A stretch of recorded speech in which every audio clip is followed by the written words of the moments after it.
Welcome back to Shaw Spotlight. The municipal election is fast approaching. I'm here with the City Clerk, Krista Power. Krista, you are also the Chief Returning Officer as well for the election. And today we want to talk about the voter information letter. We do. The voter information letters are coming to your house starting the week of September the 19th. So you're going to get a letter in the mail that has all the information that you need to vote in this year's election. Okay, I know the big question is, because sometimes it happens, what if you don't get a voter information letter? So great question. If you don't get a voter information letter by the end of September, we want to give them a little bit of time to get to you.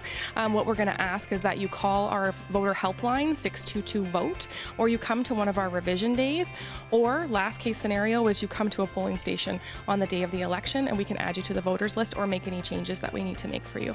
Okay, let's talk a little bit about a revision station. What is that and where will they be?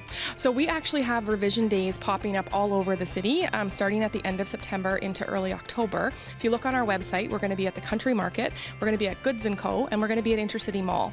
So we'll have staff set up there with the voters list.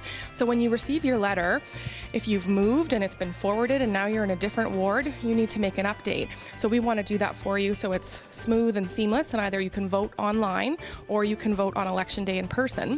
So you can come to a revision day and just, bring your letter, bring your ID. If you didn't get a letter, again, visit us at revision days and we'll make any changes we need to make for you. Okay. Now, when you are coming to the revision centers, what kind of ID do you need to bring? So we need government ID. So again, whether it be a driver's license, a health card, there's a whole list of acceptable ID. Also, you can bring your water bill, your property tax bill, anything that has your address on it, and then a secondary corresponding piece of ID so we can make sure it's you.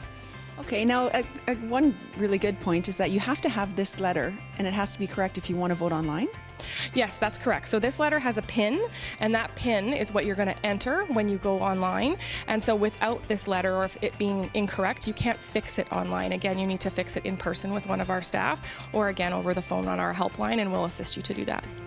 And now we want everyone to vote this year. We want to get our voting numbers up. So I know that there's all kinds of different ways for people to vote this year. So let's just remind everyone. Certainly. Our campaign for this year is Vote Anywhere. So we want people to realize that they can vote from their camp. They can vote if they're outside of the city, again, if they're voting online. The other thing is that we also have advanced polling locations on both sides of the city. And we have drive-through voting at the Thunder Bay Community Auditorium as well. So there's a ton of opportunities to vote, to make it easy for you, to make it accessible for you, and to make sure that your voice is heard and your representation is able to be chosen by you as an individual.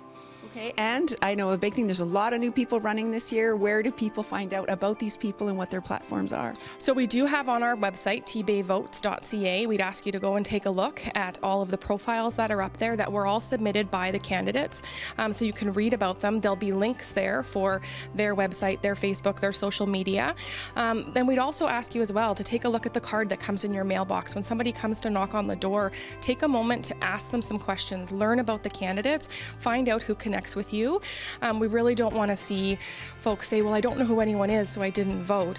Find out who they are, because there's some great people on the ballot. We'd love to see our community well represented, and we'd love to see our voting numbers the same or better than 2018. Okay, Krista, thanks so much. I know we're going to keep talking to you before the election because there's all kinds of things that we want to remind everyone of, and we want everyone to get out and vote.